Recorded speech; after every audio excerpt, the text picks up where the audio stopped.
کیوں کریں؟ ہزار بہانے ہیرے تلاش کرنے لگتے ہیں۔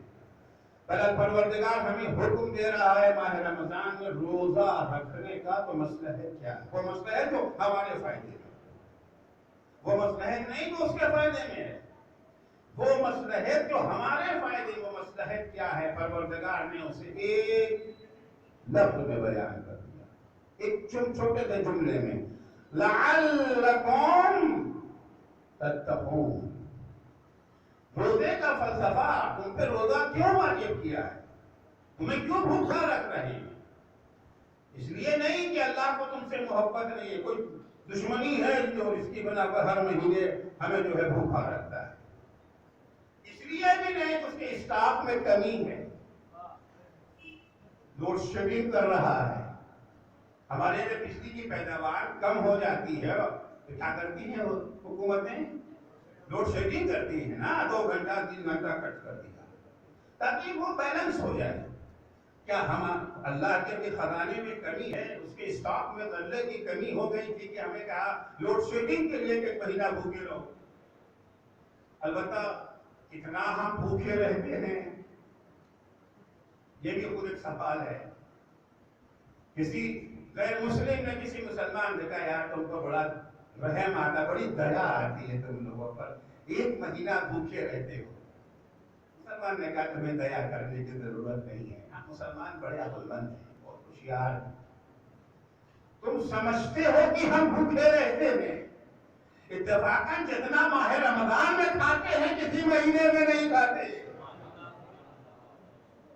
دیکھیے ہندوستان میں اس کا احساس نہیں ہو پاتا کہ وہ ممالک جو یہ جو ہے اسلامی ملک کہلاتے ہیں، مسلم ممالک جو ہیں وہاں اس کا اندازہ ہو جاتا ہے۔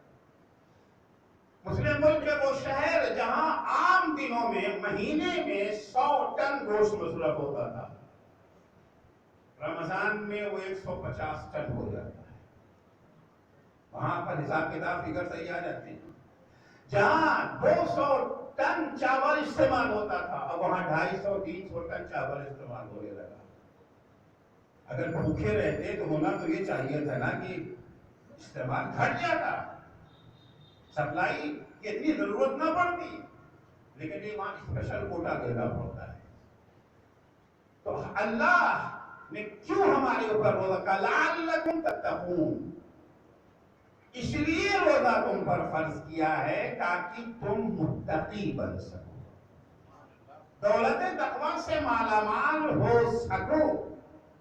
اکثر ہم سوچتے ہیں کہ ہماری نماز قبول ہوئی کہ نہیں ہوئی، ہمارا روزہ قبول ہوا کہ نہیں ہوا، کیونکہ یاد رکھیے گا اجر و ثواب عمل پہ نہیں ہے، عمل مقبول پر ہے۔ اجر و ثواب عمل مقبول پہ ہے نا کہ خدا قبول کر لے۔ اکثر ہمیں یہ خدشہ رہتا ہے کہ پتہ نہیں روزہ رکھا تو قبول ہوا کہ نہیں ہوا، قبول ہوا کہ نہیں ہوا۔ اس کی ایک چھوٹی سی پہچان ہے، جس مقصد کے لیے روزے کو فرض کیا گیا ہے اگر وہ مقصد حاصل ہو گیا تو روزہ قبول، اور اگر وہ مقصد حاصل نہیں ہوا، روزے کا مقصد کیا تھا؟ لعلکم تتقون، روزے کا مقصد ہے دولت تقوی سے مالا مال ہونا۔ اب پہلی شوال جب آئے تو دیکھنا ہے متقی بنے کہ نہ بنے، اگر متقی بن گئے اس کا مطلب ہے کہ روزہ قبول ہو گیا۔ ایک صلوات پڑھیں گے محمد و آل محمد۔ تقوی کیا ہے؟ تقوی کو بہت بڑا پیچیدہ مسئلہ ہے۔ تقوی یعنی اپنے کو گناہوں سے دور رکھنا، یہ تقوی ہے، اور بہت پیچیدہ چیز نہیں ہے، نہ خاص شکل بنانا ہے آپ کو، تقوی میں کوئی خاص شکل نہیں بنا لینا۔ وہ جو خاص شکل بنتی ہے بعض افراد کی وہ تقوی نہیں، یہ لغوہ ہے۔ تقوی کا تعلق شکل سے نہیں ہے، تقوی یعنی اپنے کو اللہ کی نافرمانی سے محفوظ رکھنا، گناہ سے محفوظ رکھنا۔ ان گناہ سے محفوظ رکھنے کی صلاحیت اور طاقت پیدا کرنے کے لیے اللہ نے ماہ رمضان میں روزہ فرض کیا ہے۔ یہ ٹریننگ کیمپ ہے، تربیتی کیمپ ہے، اپنے اندر صلاحیت کو بڑھانے کے لیے، صلاحیت پیدا کرنے کے لیے. دیکھیے جب بھی کوئی کسی جو ہے مہم پہ جاتا ہے تو پہلے تربیتی کیمپ اور ٹریننگ کیمپ، حتیٰ کھلاڑی جب کھیل کے لیے جاتے ہیں، کرکٹ میچ میں جانا ہے، ٹیم تیار ہوتی ہے تو پہلے ٹریننگ کیمپ ہوتا ہے نا. یہاں پر بھی ایک خاص مشن پہ جانا ہے. اس خاص مشن پہ جانے کے لیے پروردگار نے تربیتی اور ایک ٹریننگ کیمپ کا اہتمام کیا جسے ماہ رمضان. ماہ رمضان ٹریننگ کیمپ ہے. کہاں کس مہینے میں قدم رکھ رہے ہیں؟ یہ نہ رجب ہے، نہ شعبان، نہ جمادی الاول ہے، نہ جمادی الثانی، یہ رمضان ہے. رمضان تربیتی کیمپ کہے گا. تربیتی کیمپ تربیتی کیمپ ہے گناہ سے بچنے کی مشق کرنا. کیسے ہم گناہ سے بچ سکتے ہیں؟ پیغمبر اکرم صلی اللہ علیہ وآلہ وسلم جب یہ ماہ رمضان و ماہ شعبان کا آخری خطبہ جب دے رہے تھے اور ماہ رمضان کی فضیلتیں بیان کر رہے تھے، ایک دفعہ مولا کائنات کھڑے ہو گئے. مولا کائنات کھڑے ہو گئے. کس لیے؟ سوال کرنے کے. خطبہ دینے والا کون؟ خطیب کون؟ رسول اکرم. سوال کرنے والا کون؟ امیر المومنین. نہ کوئی امیر المومنین سے زیادہ تہذیب یافتہ ہو سکتا ہے اور نہ کوئی خطیب پیغمبر سے بڑا خطیب ہو سکتا ہے. ایسے حالت میں مولا کائنات کھڑے ہو گئے. یا رسول اللہ سوال. آج ہمارے بھی مجلسوں میں یہ امکان ہے ہمارے یہاں بیچ مجلس میں کوئی کھڑا ہو کر سوال کر لے، فوراً اسے کیا کہا جائے گا؟ بدتمیز بھی. ہوگا کہ نہیں ہوگا؟ تمیز تمہیں نہیں ہے، بیچ میں نہیں معلوم کہ ہماری تہذیب آئی کہاں سے ہے. اس تہذیب کا سرچشمہ کیا ہے؟ اس تہذیب نے ہمارے سماج کو خوب نقصان پہنچایا. اس کا نتیجہ یہ ہوا کہ منبر پہ آنے والا جو چاہے بکواس کر کے چلا. وہ سوال تو ہونا ہی نہیں ہے نا. ہم جو چاہے پڑھ کر چلے نا، کون پوچھے گا؟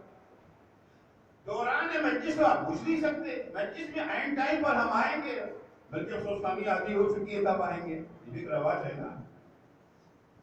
ہم سمجھ میں نہیں آتا کہ اگر افسوس خانی عزاداری کا جزو ہے تو ہم کیوں نہیں آئیں؟ اور اگر افسوس خانی اچھی چیز نہیں ہے تو ہوتی کیوں ہے؟ سوال ہے نا. اگر یہ کوئی اہم چیز ہے، اچھی چیز ہے تو سب کو آنا چاہیے. یہ کیوں انتظار ہو کہ مولانا منبر پہ بیٹھ جائے تب اندر ہم آئیں گے؟ باہر بھی کھڑے ہوئے ہیں. اور اگر خراب چیز ہے، بیکار کی چیز ہوتی ہی کیوں ہے؟ کیوں ٹائم برباد کیا جائے گا؟ اگر ہم آئیں گے جب قربانی ہو رہی ہوگی پھر فوراً ہم بیٹھ جائیں گے اور پھر اس کے بعد تو تھک جائیں گے. اچھا بانی مجلس کے لیے بھی ہمارے مہمان ہیں، کوئی ان کی توہین نہ ہونے پائے. کسی نے سوال کرنا بھی چاہا تو بانی مجلس آڑے آ جائیں گے. ارے اللہ کو آرام کرنا ہے. تو نہ مجلس کے بعد، نہ مجلس سے پہلے، نہ مجلس کے دوران، تو ہمیں تو چھوٹ مل گئی نا. جو چاہو پڑھ کے چلے جاؤ. کون ہے پوچھنے والا؟ آپ نے جو پڑھا وہ کہاں سے پڑھا؟ قرآن کی کون سی آیت تھی؟ کون سی حدیث تھی؟ کیونکہ اسلام کے نام پر جو کچھ بھی بیان کیا جائے اس کا مصدر اور اس کا سرچشمہ فقط دو چیزیں ہیں: قرآن اور اہل بیت. نہ کسی شاعر کا تخیل، نہ کسی ذاکر کا نکتہ. شاعروں کے تخیل سے اسلام نہیں بنتا،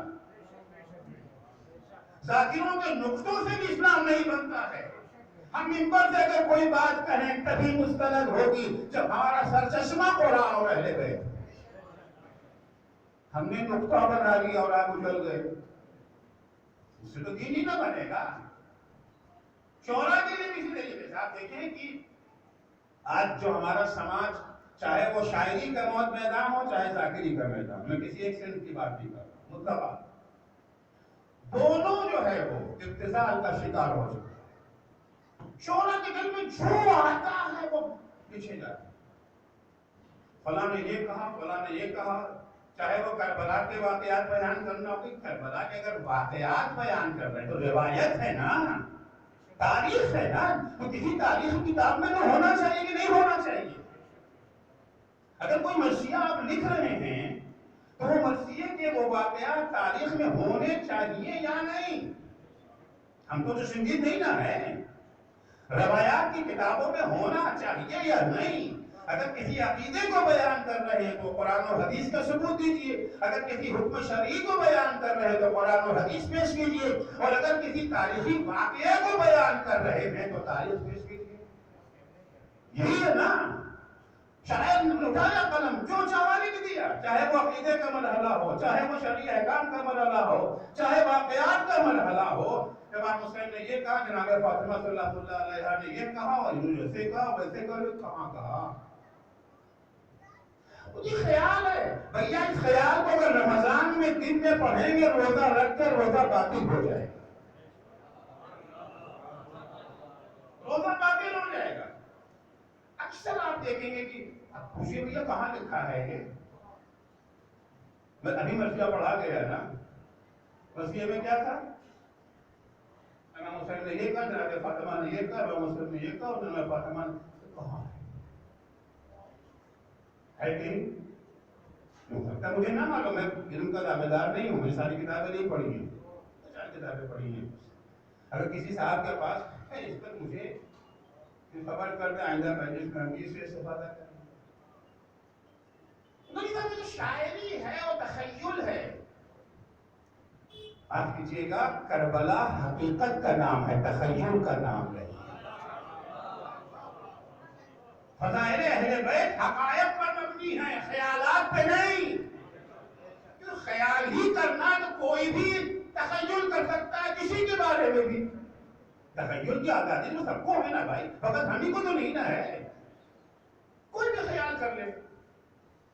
اور یہ تخیل کی آمیزش نے جتنا نقصان پہنچایا ہے اور پہنچا رہا ہے، تخیل ہمارے مذہب کو یاد رکھیے، مذہب شیعہ کا امتیاز یہ تھا کہ مذہب شیعہ عقل کی بنیاد پر استوار ہے، مذہب شیعہ قرآن کی بنیاد پر استوار ہے، مذہب شیعہ اہل بیت کے مضبوط اقوال اور ارشاد کی ان کی تعلیمات کی بنیاد پر استوار ہے۔ جب آپ تخیلات کو ہمیں شامل کر دیں گے تو پتہ چلا کچھ تو اہل بیت کا نظریہ ہے، کچھ بندے کا خیال ہے۔ اب یہی نہیں پتہ چلے گا کہ خیال کون سا ہے اور حقیقت کون سی ہے۔ مجھے اس کا اندازہ ہوا، میں امریکہ سن ہوزے میں گیا تھا، عشر محرم کی مجلس کے سلسلے میں۔ صبح عاشور کا وقت تھا، اذان علی اکبر کی مناسبت سے مجلس ہونی تھی ایک صاحب کے گھر پہ۔ بڑے اچھے لوگ تھے، بڑے مومن متقی پرہیزگار گھرانہ، پرانے عزادار بچے بھی ان کے بڑے اچھے تربیت یافتہ۔ ابھی نماز صبح کا وقت نہیں ہوا تھا، اذان میں کچھ تاخیر تھی، میں بیٹھا ہوا تھا۔ ان کا 17-18 سال کا بچہ آیا میرے پاس بیٹھ کے کہ مولانا صاحب ایک سوال آپ سے کرنا چاہتا ہوں۔ جو بیٹا؟ مولانا صاحب یہ بتائیے کہ آپ لوگ یہ جو مجلس پڑھتے ہیں مسائل خاص طور سے، اس میں کتنی حقیقت ہوتی ہے، کتنا ڈرامہ ہوتا ہے؟ سوال تو سن کے آپ کا وقفہ ہو گیا ہے۔ یہ کوئی یہودی کا بچہ نہیں پوچھ رہا، عیسائی کا بچہ نہیں پوچھ رہا، بے دین بچہ نہیں، دیندار گھرانے کا بچہ پوچھ رہا ہے۔ کیونکہ اب یہ جب سے موبائل وغیرہ اور سب آ گئی، اور علامہ گگل صاحب جو ہے وہ جناح ان کا ہوا ہے، اب بچے جو کچھ ہم سے سنتے ہو کٹ کٹ کٹ کٹ کر کو سکتی کرتے ہیں۔ یہ تو کوئی ہے ہی نہیں مولانا صاحب بیان کر کے گئے، یہ تو کہیں ہے ہی نہیں، یہ تو ہے ہی اب ہوگی کہاں سے؟ مولانا صاحب نے آج ہی گڑھا ہے، بالکل لیٹسٹ ماڈل ہے روایت کا، ملے گا کہاں سے؟ اب نتیجہ کیا ہوتا ہے کہ بچہ ہمارا مشکوک ہو گیا۔ یہ جو پڑھ رہے ہیں اس میں کتنا ہے؟ تم نے ایک آدھ واقعہ کو دیکھ لیا کہ تو نہیں ہے، اور جس کو نہیں دیکھا تو اس کے بارے میں شک کے دائرے میں بات تو آ گئی نا، کہ کتنا یہ صحیح ہے، کتنا یہ غلط ہے۔ لہذا درخواست ہماری شعراء سے بھی یہی ہے، ذاکرین سے بھی یہی ہے، مجلس چلانے کے چکر میں نہ پڑیں، سمجھانے اور دین سکھانے کی فکر کرے. دین سیکھنے سکھانے کی بابا ہو نہ ہو، نعرے لگے نہ لگے، یہ کوئی اہم نہیں ہے، یہ معیار نہیں ہے. یہ دین کوئی معمولی چیز نہیں ہے. اتنا قیمتی دین ہے کہ دین کی بقا کے لیے فاطمہ زہرا کی پسلیاں ٹوٹی ہیں. کربلا میں اتنی عظیم ہستیوں نے اپنی قربانی پیش کر دی کاہے کے لیے؟ کیا اختلاف تھا یزید سے؟ کیا امام حسین یزید سے کوئی جاگیر چھیننا چاہتے تھے؟ دولت کاہے کے لیے تھی ساری قربانی؟ کربلا کیوں آئے ہیں؟ ایک ہی مقصد تو تھا نا، تحفظ دین الہ. اس دین کے ساتھ ہم کھلواڑ نہ کریں. جو کچھ بھی بیان کریں وہ قرآن سے بیان کریں، حدیث سے بیان کریں. مومنین بھی وہی سننے کی کوشش کریں. ضروری نہیں ہے کہ وہ مسجد میں خوب گریا ہو، اچھی بات ہے، مگر امام حسین پر رویا جائے، نہ کہ ہماری اداکاری پہ آپ روئے. ثواب مصیبت حسین پہ رونے پہ ہے نا، نہ کہ ہماری جھوٹی بنائی ہوئی یہ جو ہے روایتوں پہ رونے کے سلسلے میں. اگر کتابوں میں ہے، اگر تاریخ میں ہے، معتبر سند ہے، بہت اچھی بات ہے. لیکن نہ شعراء کو اس بات کی اجازت ہے کہ آپ قرآن مجید میں اگر اٹھا کر کے دیکھیں تو قرآن نے شاعروں کو اچھے نام سے یاد نہیں کیا ہے. الشعراء یتبعہم الغاوون، گمراہ لوگ شاعروں کی پیروی کرتے ہیں. قرآن کی آیت ہے یہ. بعد میں علماء نے تحقیقات کی، حدیثوں کو دیکھا، ائمہ کی سیرت کو دیکھا کہ نہیں، ائمہ نے بعض شاعروں کی جو ہے تعریف بھی کی، تمجید بھی کی، ان کو انعامات سے بھی نوازا ہے. تو ظاہر سی بات ہے کہ ائمہ کے عمل میں اور قرآن میں تضاد تو نہیں ہو سکتا ہے. ائمہ کبھی قرآن کے برخلاف تو نہیں کریں گے. اگر شعراء کا احترام بھی کیا ہے، شعراء کو اعزاز بھی دیا ہے ائمہ علیہ السلام نے، تو فرق کیا ہے؟ قرآن نے مجید جن شاعروں کی مذمت کرتا ہے یہ وہ ہیں جو خیالات کی دنیا میں رہتے ہیں، اور ائمہ علیہ السلام نے جن شعراء کی تمجید کیا ہے، جنہیں اعزاز دیا ہے، یہ وہ شعراء ہیں جو حقائق کو بیان کرتے ہیں. مدح اہل بیت کو اگر مستثنیٰ کیا گیا تھا، اسی لیے مستثنیٰ کیا گیا تھا کہ مدح اہل بیت حقائق پر مشتمل ہے، خیالات کا نام نہیں ہے، تخیلات کا نام نہیں ہے. امیر مومنین کا علم، ان کا فضل، ان کا کمال، ان کی شجاعت، ان کی سخاوت حقائق پر مبنی ہے، خواب و خیال نہیں ہے. علی نے اگر باب خیبر کو 2 میل سے اکھاڑا، یہ تخیل نہیں ہے پہاڑ اکھاڑنے کی طرح. ورنہ اگر تخیل کی بات آ جائے کہ کون سی بڑی بات ہے، آپ والے نے جو ہے وہ دروازہ اکھاڑا تھا، ہمارے والے نے پورا پہاڑی اکھاڑ دیا.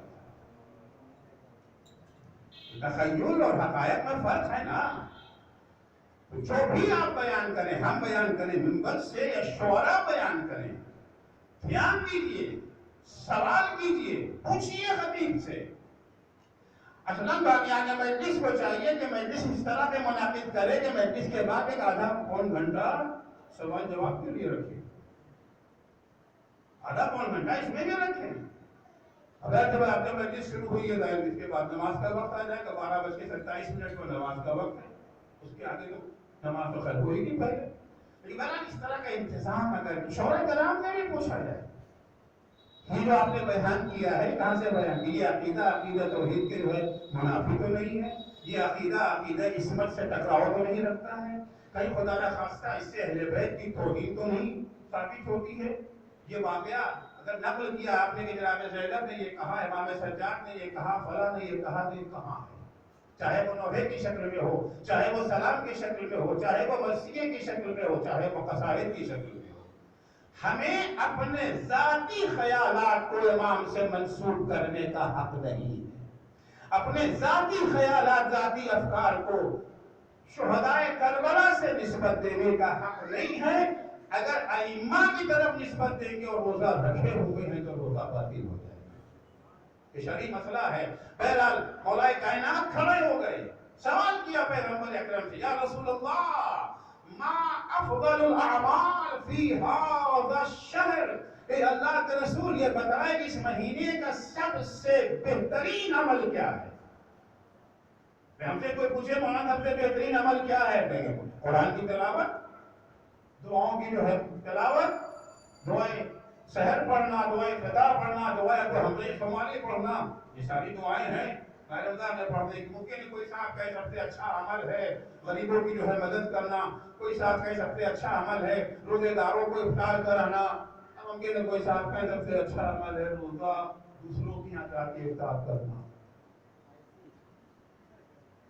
مگر پیغمبر اکرم نے جواب میں ان میں سے کچھ نہیں کہا۔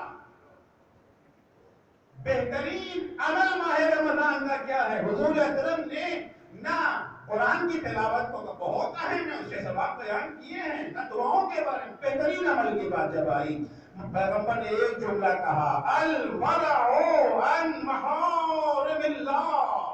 ماہ رمضان کا سب سے افضل عمل یہ ہے اس مہینے میں گناہ نہ کیا جائے۔ الورع عن محارم اللہ، افطار کرانے سے بہتر یہ ہے کہ کاروبار میں کسی کو دھوکہ نہ دیا جائے۔ نہ کرو افطار، نہ کرو افطار مگر کسی کو دھوکہ مت دو۔ افطار نہ کرو مگر کسی کی غیبت نہ کرو، کسی پہ تہمت نہ لگاؤ، جھوٹ نہ بولو، فریب مت دو، ظالموں کی چاپلوسی مت کرو۔ ان چیزوں سے بچو۔ الورع والمحارم، رمضان کو اللہ نے رکھا ہی اسی لیے۔ فلسفہ رمضان یہ ہے، روزے کا فلسفہ کیا ہے؟ لعلکم تتقون، تاکہ تم متقی بن جاؤ۔ اب یہ روزہ ہمیں کیسے، رمضان کیسے متقی بنائے گا؟ تھوڑا سا اس کے بعد گفتگو کروں جتنا وقت بچا ہے۔ مقصد تو معلوم ہو گیا نا، اللہ نے ہمیں گناہوں سے بچانے کا کیا ذریعہ اختیار کیا؟ روزہ رکھوایا۔ پھر روزہ ہمیں بچائے گا کیسے؟ دیکھیے گناہ دو قسم کے ہیں۔ کچھ گناہ وہ ہیں جن کا تعلق حقوق اللہ سے ہے، کچھ گناہ وہ ہیں جن کا تعلق حقوق الناس سے ہے۔ دو قسمیں ہیں نا گناہوں کی، حقوق اللہ اور حقوق العباد۔ تنہا حقوق اللہ ادا کر دینا کافی نہیں ہے، نہ صرف حقوق اللہ ادا کر دینا کافی ہے، نہ صرف حقوق العباد ادا کر دینا کافی ہے۔ حقوق العباد کی بھی ادائیگی ضروری ہے، حقوق اللہ کی بھی ادائیگی ضروری ہے، کیونکہ اسلام کی بنیاد دو چیزوں پر استوار ہے۔ جب تک یہ دو چیزیں وجود میں نہ آئیں گی تب تک اسلام نہیں کہلائے گا۔ عقیدے کے بعد کی بتائی جو ہے منزلیں، پہلی چیز ہے عبادت خدا، دوسری چیز ہے خدمت خلق خدا۔ اگر عبادت خدا نہیں ہے وہ اسلام نہیں ہے، اگر خدمت خلق خدا نہیں ہے وہ بھی اسلام نہیں ہے۔ اسلام کا فائدہ کیا ہے؟ اسلام کا فائدہ یہی ہے نا کہ ہم مرنے کے بعد آخرت میں ہمیں جنت میں جگہ ملے گی۔ اسلام کو نہ اپنائے تو کہاں جائیں گے؟ جہنم میں جائیں گے۔ کم ترین فائدہ جو اسلام کا ہے وہ یہی ہے نا، جہنم سے رہائی اور جنت میں ٹھکانا۔ یہ دو عمل، جنت میں داخلہ اور جہنم سے تحفظ حاصل تب ہوگا جب یہ دو کام کرے، عبادت خدا اور خدمت خلق خدا۔ یہ کوئی ذاکری کا نقطہ نہیں عرض کر رہا ہوں، قرآن کی آیت پیش کر رہا ہوں۔ اگر ان میں سے ایک چیز بھی کم ہو گئی، بعض افراد ہیں عبادت خدا کو بہت اچھی بجا لاتے ہیں، اول وقت نماز پڑھتے ہیں، جماعت میں صف اول میں رہتے، پیشانی میں سجدے کا نشان بھی ہے، نماز کے بعد سارے تعلیمات بھی پڑھتے ہیں، نوافل بھی بجا لاتے ہیں، نماز شب بھی پڑھتے ہیں، واجب روزے کے ساتھ ساتھ مستحبی روزے بھی رکھتے ہیں، حج کو بھی جاتے ہیں، زیارات کو بھی جاتے ہیں، مجلسوں میں بھی جاتے ہیں، عبادت خدا میں کوئی کمی نہیں ہے، لیکن خدمت خلق خدا سے بے نیاز ہیں۔ انہیں اس سے کوئی واسطہ نہیں ہے کہ ہمارا پڑوسی بھوکا ہے یا پیٹ بھر کے کھا کے اس کو چکا ہے۔ انہیں اس سے کوئی مطلب نہیں ہے کہ مظلومین پر ظلم ہو رہا ہے، ظالم ان پر ظلم و ستم کے پہاڑ توڑے جا رہے ہیں۔ عراق و فلسطین و یمن کی فکر تو دور کی بات ہے، انہیں اپنے گلی کوچے کی بھی خبر نہیں، بالکل بیگانہ۔ کون بیمار ہے، کس کے پاس علاج کا پیسہ نہیں ہے، کس کے ہاں فاقے ہو رہے ہیں، غربت کی بنا پر کس کی بہو بیٹی کی عزت خطرے میں پڑی ہوئی ہے، عبادت میں کوئی کمی نہیں۔ قرآن کی تعلیمات کے مطابق یہ انسان کبھی بہشت میں نہیں جائے گا۔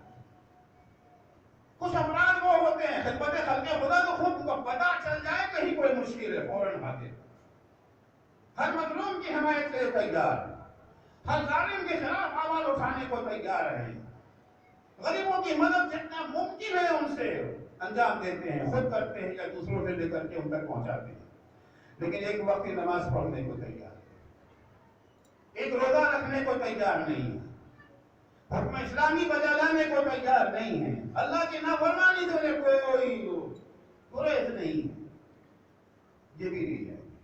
اب قرآن کا یہ سن، ظاہر سی بات ہے کہ قیامت میں دو ہی ٹھکانے ہیں نا، ایک جنت ہے ایک جہنم۔ جب لوگ وہاں پہنچیں گے میدان محشر میں، جب رب کا فیصلہ آئے گا، کچھ وہ ہوں گے جنہیں جنت میں جگہ ملے، انشاءاللہ آپ سب لوگ یہ جو جنت میں جائیں گے، جنتی ہیں سب، اگر کچھ وہ ہوں گے جو کہاں جائیں گے، جہنم۔ نہ سب جنت میں جائیں گے نہ سب جہنم میں۔ اگر سب جنت میں جانے والے ہوتے تو شروع بھی وہی چلا جائے گا، یزید بھی وہیں جائے گا، ایسا تو نہیں نہ ہے۔ کچھ یقیناً جہنمی ہیں، کچھ یقیناً جنتی ہیں۔ نہ جنت میں کوئی بلا وجہ جائے گا نہ جہنم میں کوئی بلا سبب جائے گا۔ لاٹری سسٹم نہیں ہے وہاں کہ لاٹری ڈالیں گے جس کے نام جنت آیا وہ جنت، جس کے نام جہنم آیا وہ جہنم۔ ایک نظام ہے، ایک سسٹم ہے، پروردگار نظام اور سسٹم کے تحت، قانون کے تحت جنت اور جہنم ہے۔ کچھ لوگ جنت میں چلے گئے، کچھ جہنم میں چلے گئے، جب آپ سسٹم اللہ نے یہ بنایا، نظام یہ ہے کہ جنتیوں اور جہنمیوں میں گفتگو اور ڈائلاگ جو ہے وہ جاری رہے، بول چال بند نہیں ہوگی۔ یہ ہم لوگ یہاں بول چال بند کر دیتے ہیں نا، یہ خراب ہیں یہ برے ہیں ان سے بات نہیں کرنا، ان کا بائیکاٹ کر دینا، پرانی بات کرنا نہیں۔ وہاں آپ کا جنتیوں اور جہنمیوں میں بھی ڈائلاگ ہے، بات چیت ہے۔ قرآن کی آیت سنیے، جو لوگ جنت میں ہیں وہ جہنمیوں سے سوال کریں، وَفِي جَنَّاتٍ يَتَسَاءَلُونَ عَنِ الْمُجْرِمِينَ، جنت میں عیش و آرام سے رہنے والے سے پہلے آئے ہیں، وہ آرام سے تخت پہ بیٹھے ہوں گے، تکیہ لگائے ہوں گے، ٹھاٹ سے ظاہر سی بات ہے جو آرام و آسائش سے ہوتے سوال ووال کرنا انہیں کو یاد رہتا ہے، جو بیچارہ تکلیف میں پھنسا ہے وہ اپنی ہی مبتلا ہے، سوال کیا کرے گا۔ تو جنتی پہل کریں گے، یتساءلون عن المجرمین، گنہگاروں سے پوچھیں گے، ما سلککم فی سقر، تم جہنم میں کیسے آ گئے، جنت میں کیسے آ گئے، یہ سوال کرنے کی ضرورت نہیں ہے، کیونکہ اللہ نے بندوں کو پیدا ہی کیا ہے جنت کے لیے۔ جنت میں جانا تو اصل ہے، جہنم میں جانا خلاف اصل ہے۔ اگر جو مجلس میں یہاں بیٹھے ہیں ان سے پوچھیں آپ یہاں کیوں بیٹھے ہیں، یہ کوئی سوال ہوا؟ ہاں جو گلی میں کھڑے ہیں ان سے پوچھا جا سکتا ہے کہ آپ یہاں کیا کر رہے ہیں، ان سے پوچھیں گے نا بھائی یہاں کیا کر رہے ہو، اس وقت آپ کا مقام کہاں ہے، امام باڑا ہے نا، مجلس ہے، مجلس والوں سے نہیں پوچھیں گے یہاں کیوں آئے، ان سے پوچھیں گے وہاں کیوں نہیں گئے، یہاں کیا کر رہے ہو۔ اللہ نے بندوں کو پیدا کیا ہے جنت کے لیے، اب جب کسی کو جہنم میں دیکھیں گے تو تعجب کیا، بھائی تم یہاں کیا کر رہے ہو، ما سلککم فی سقر، تمہیں کون سی چیز جہنم میں کھینچ لائی۔ اچھا یہاں ہم سے کوئی پوچھ رہے بھائی آپ کا ماشاءاللہ آپ کے فلاں بھائی صاحب تو اتنے بڑے عہدے پر ہیں اور آپ رکشہ چلا رہے ہیں، کہہ کرے کیا کریں، میری قسمت میں یہی تھا، مقدر میرا خراب تھا، کی تقدیر اچھی تھی، کیا یہی جواب وہاں بھی ہوگا؟ ان کی تقدیر اچھی تھی، وہ آپ کی اچھی تھی، آپ جنت میں چلے گئے، ہمارا مقدر خراب نہیں، یہ مقدر خراب اور آپ ایسے بہانے ہیں اپنی نااہلی اپنی کاہلی کے اوپر پردہ ڈالنے کے، وہاں یہ بہانے نہیں ہیں، کیونکہ وہاں پر سارے ہمیں آشکار ہو چکے ہیں، یوم تبلی السرائر، سب پردے ہو چکے ہیں، اب چھپانے اور بہانے کچھ بچا نہیں ہے، جھوٹ بولنے سے کوئی فائدہ نہیں ہے۔ سوال ما سلککم فی سقر، اللہ نے بندوں کو پیدا کیا جنت کے لیے، البتہ یہ اختیار دے کر کے بھیجا، چاہو تو جنت چلے جاؤ، چاہو تو جہنم میں جاؤ، ہماری خواہش کیا ہے؟ جنت میں جانا، اللہ کا چاہتا کیا ہے؟ اور اسی لیے اللہ نے 1,24,000 انبیاء بھیجے، اسی لیے علم اطہار کو بھیجا، ورنہ ہم اس لائق تھے کہ ہمارے درمیان انبیاء آتے، ہم اس قابل تھے کہ ہماری نجات کے لیے اللہ کا خون بہ جاتا، کیونکہ اللہ چاہتا ہے کہ جنت جانے کے جتنے راستے ہیں وہ کھلے رہے۔ ماشاء اللہ کا قوم فی سفر، پھر بھی تم جہنم میں آ گئے، ارے ہم دونوں تو ایک ہی ماں باپ کے بیٹے ہیں، ہے نا، ایک بھائی جنت میں ایک بھائی جہنم میں، بھائی جنت میں بہن جہنم میں، بھائی جنت میں بہن جہنم میں، کیوں چلی گئی جہنم میں؟ ان کا جواب سنیے، جواب دیتے ہیں لم نکو من المصلین، ہمارے جہنم میں آنے کا سبب یہ ہے کہ ہم نماز نہیں پڑھتے، نماز سمبل ہے عبادت خدا کا، لم نکو من المصلین، یاد رکھیں نماز نہیں تو بہشت بھی، قرآن کی آیت ہے، میرا اپنا بیان نہیں ہے، میرا اپنا استدلال نہیں ہے، لم نکو من المصلین، دوسرا ریزن کیا تھا؟ وَلَمْ نَكُ نُطْعِمُ الْمِسْكِينَ، نماز نہیں پڑھتے تھے، غریبوں کا پیٹ نہیں بھرتے تھے، بھوکے رہتے تھے ہمارے پڑوس میں، کھانا کھا کے سو جاتے تھے، ہمیں پرواہ ہی نہیں تھی کہ بغل میں کھانا کھایا کہ نہیں کھایا اس نے۔ غریبوں کا پیٹ بھرنا سمبل ہے خدمت خلق خدا، تو دو اہم ستون ہیں، دو اہم پلر ہیں، ایک عبادت خدا، دوسرے خدمت خلق خدا۔ عبادت خدا کو انجام نہ دیا تو گنہگار، خدمت خلق خدا سے اگر منہ موڑ لیا تو گنہگار،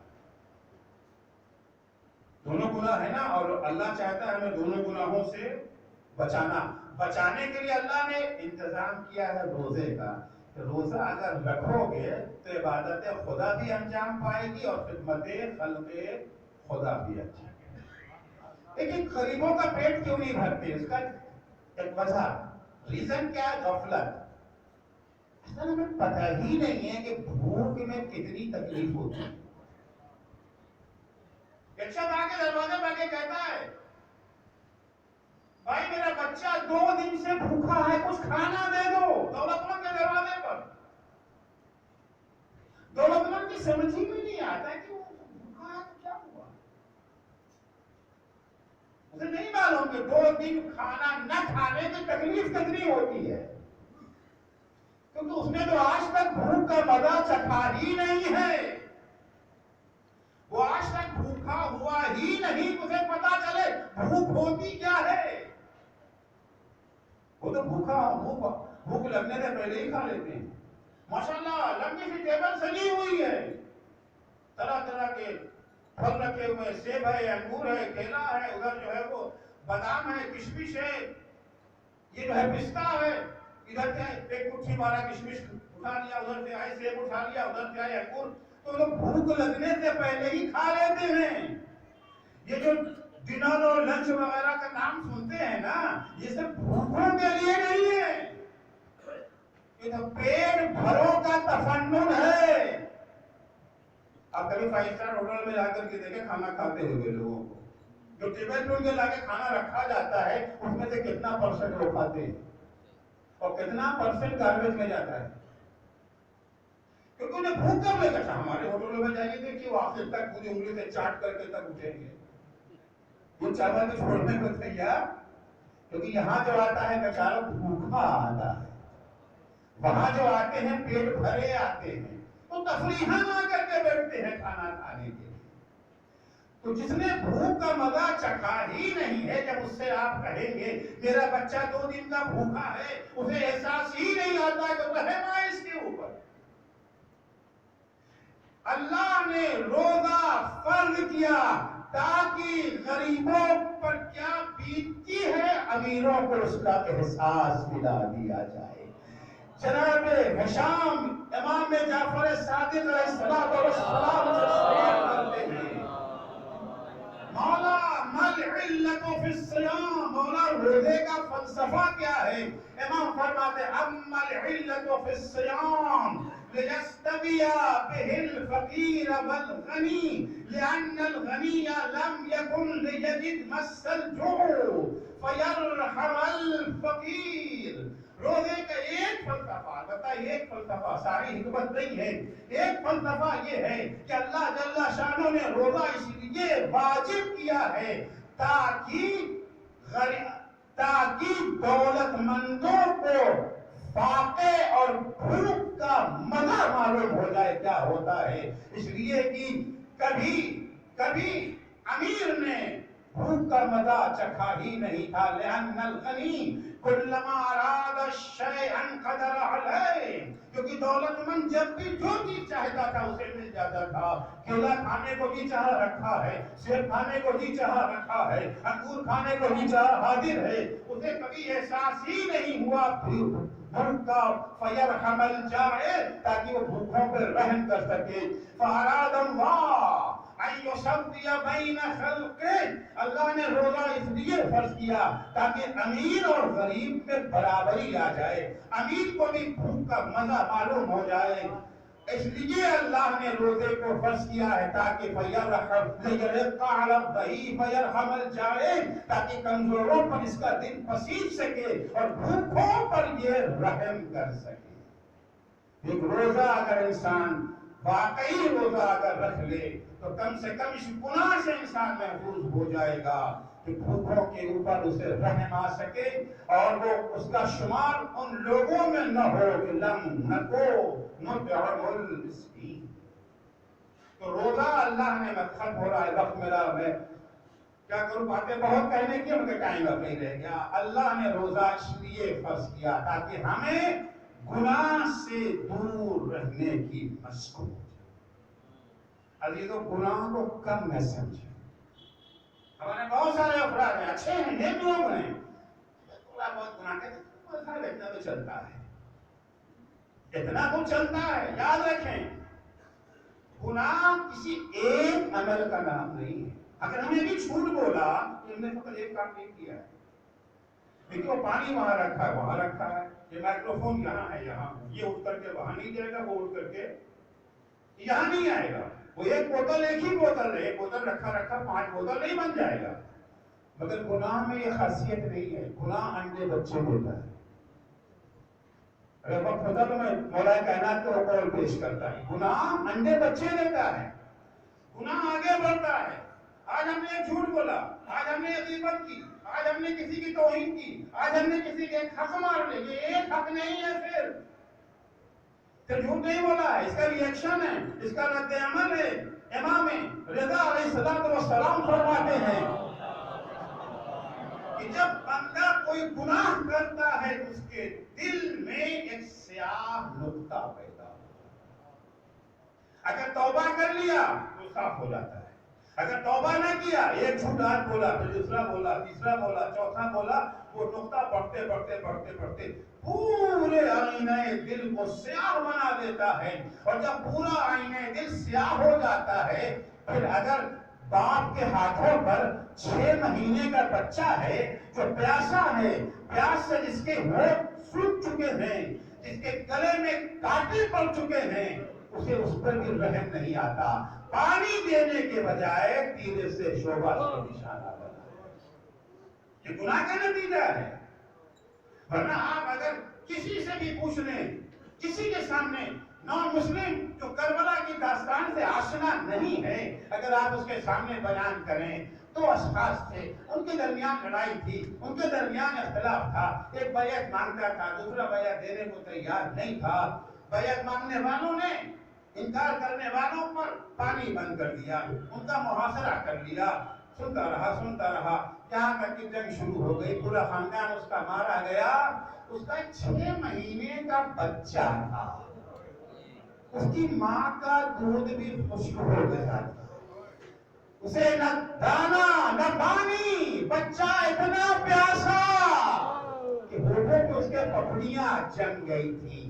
اس کا باپ بچے کو کی حالت کو دیکھ کر کے اپنے دشمنوں کے سامنے اس بچے کو لے کر کے آتا ہے اور کہتا ہے سنو، تمہارا اختلاف مجھ سے ہے، تمہاری لڑائی مجھ سے ہے، مجھے پانی نہ پلاؤ، اس بچے پر تو رحم کرو، اس بچے کو تو پانی پلا دو. اور اگر تم یہ سمجھتے ہو اس بچے کے بہانے میں پانی پی لوں گا تو وہ آؤ اپنے ہاتھوں سے تم اسے پانی پلا دو.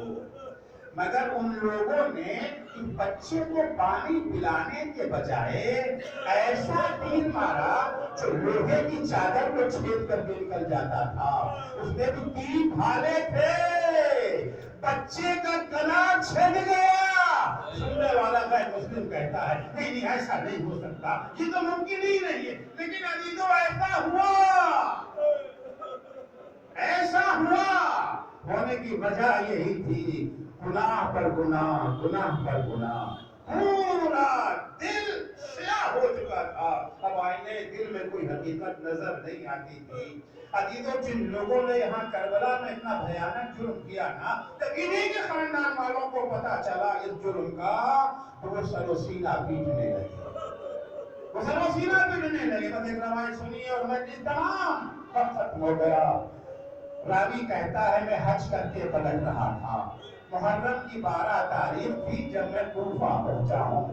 جب میں کوفہ پہنچا تو میں نے دیکھا یہاں تو جشن کی تیاری ہے، لوگ نئے نئے کپڑے پہنے ہیں، شہر سجایا گیا ہے، عید جیسا منظر ہے.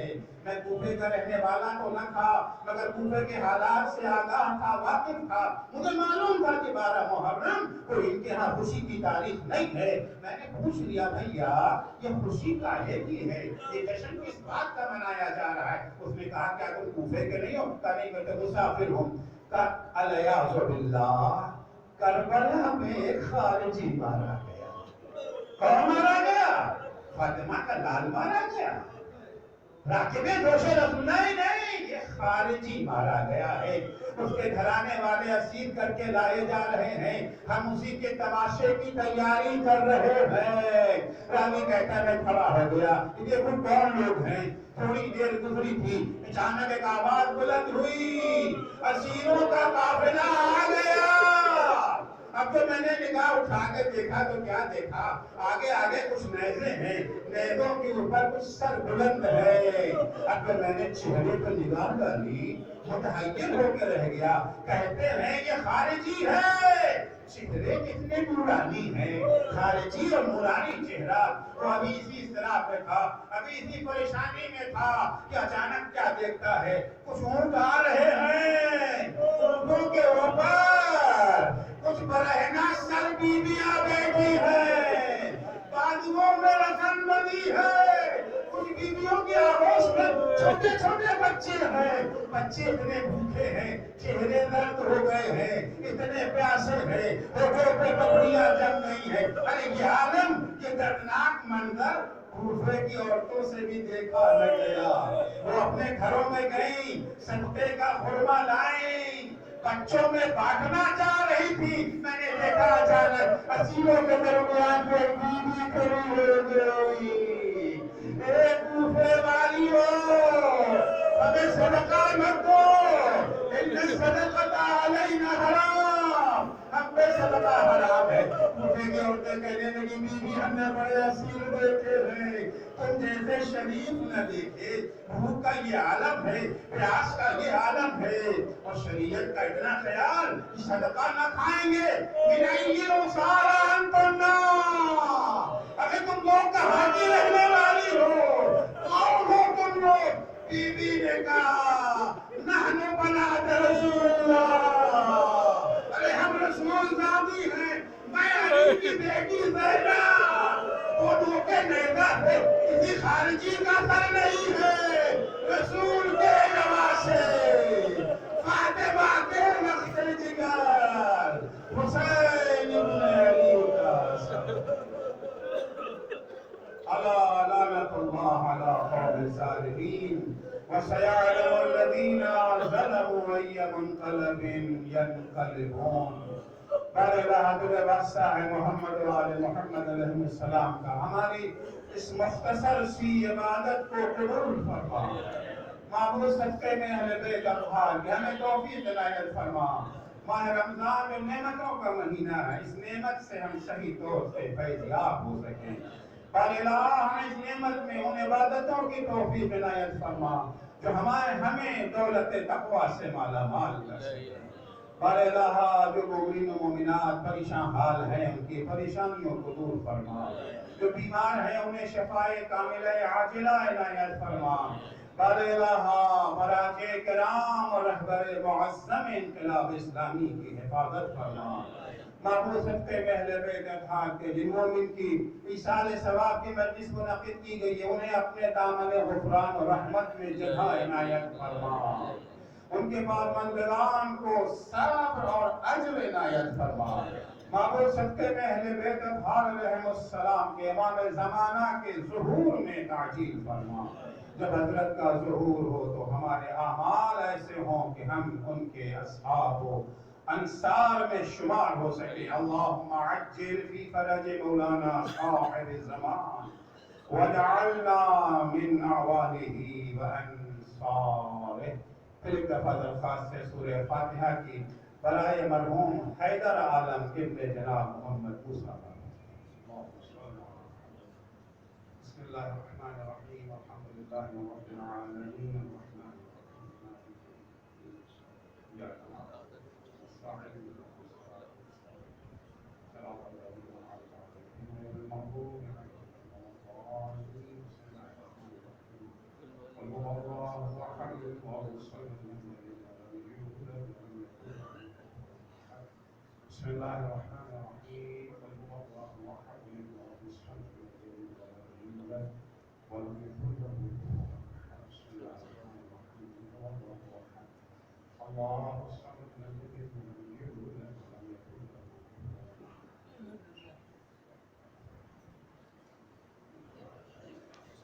السلام عليكم يا صدقي نبي الرحمن. السلام عليكم يا أولاد التسعة الطاهرين. السلام عليك يا أبا الفضل العباس يا ابن أمير المؤمنين علي بن أبي طالب ورحمة الله وبركاته. السلام عليك يا غريب الغرباء. السلام عليك يا رحيم الضعفاء والفقراء. السلام عليك وعلى أختك فاطمة المعصومة ورحمة الله وبركاته. السلام عليك يا مولانا يا صاحب العصر والزمان. السلام عليك يا إمام زماننا هذا. عجل الله تعالى فرجك وسهل الله تعالى مخرجك وظهورك وجعلنا الله من أعوانك وأنصارك ورحمة الله وبركاته.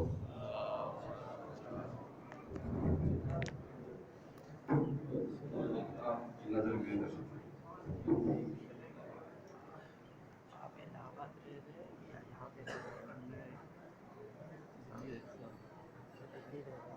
نمبر سب مجلس شیئر کرتے ہیں 9958 14978 9958 14979 4979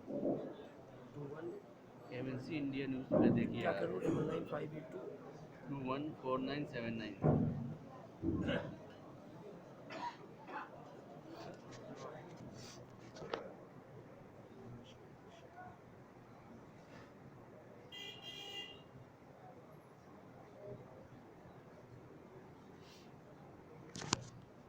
آج بعد نماز مغرب یعنی منبر کا اسکاؤٹنگ میں منعقد کی جائے گی، جس کو مولانا عابد عباس صاحب رضی اللہ عنہ فرمائیں گے۔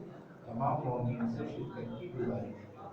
اعلان بات کی سماعت فرما لیں، ڈاکٹر مفید اللہ کے والد کی رسالت سے بات کی گئی ہے۔ آج بعد نماز مغرب یعنی امام بارگاہ اسکاؤٹنگ میں منعقد کی جائے گی، اس کو مولانا عابد عباس صاحب اللہ کی طرف فرمائیں گے۔ تمام مومنین سے شرکت کی گزارش ہے۔